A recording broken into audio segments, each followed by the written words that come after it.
In Lecture 4, we created a simple circuit in which an LED blinks on and off. The Arduino sketch that drove the circuit simply wrote a high or low value to the digital output pin 9, and the LED was turned on or off accordingly. What we want to do now is to make the LED not blink but fade on and off. We will be keeping the exact same circuit, and we only change the sketch to make this happen.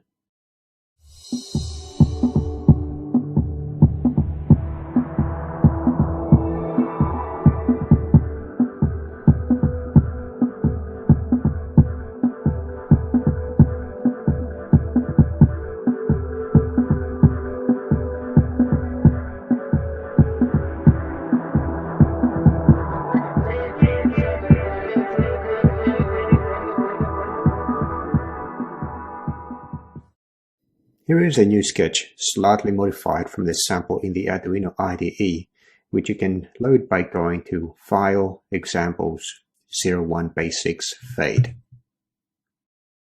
The most important difference between this sketch and the one in Lecture 4 is that we now use analog write instead of digital write.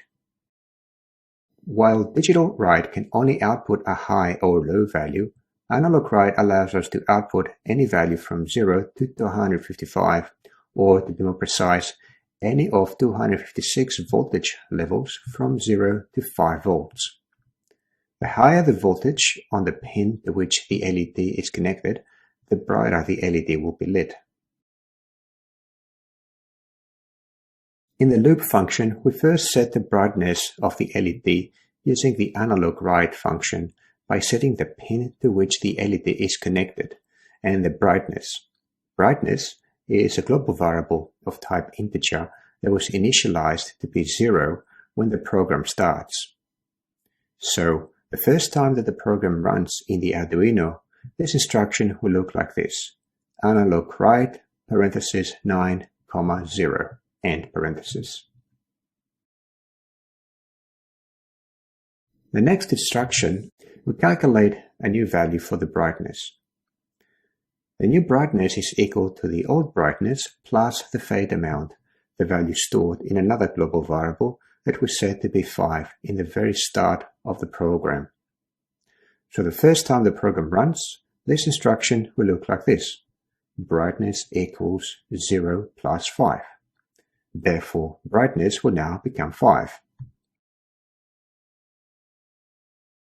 Next, we use a control structure to determine if we have reached a limit for the brightness, either the low limit, 0, or the upper limit, 255.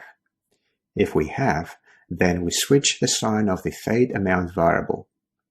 The effect is that if the LED was becoming brighter because the fade amount was positive, then once it reaches its brightest setting, when brightness equals 255, then fade amount will be changed to its negative, -5, and brightness will start moving towards 0.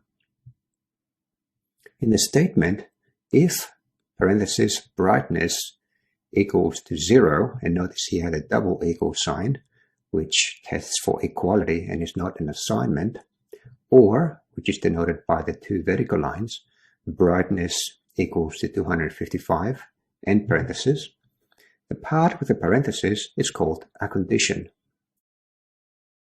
So, in our example, whatever is between the curly brackets will be executed if either brightness is 0 or brightness is 255. This concludes the lectures in Section 1 of our course. In Section 2, we will look into various sensors that allow your Arduino project to take measurements from the world around it. But before moving on, be sure to try out the questions for Lecture 5.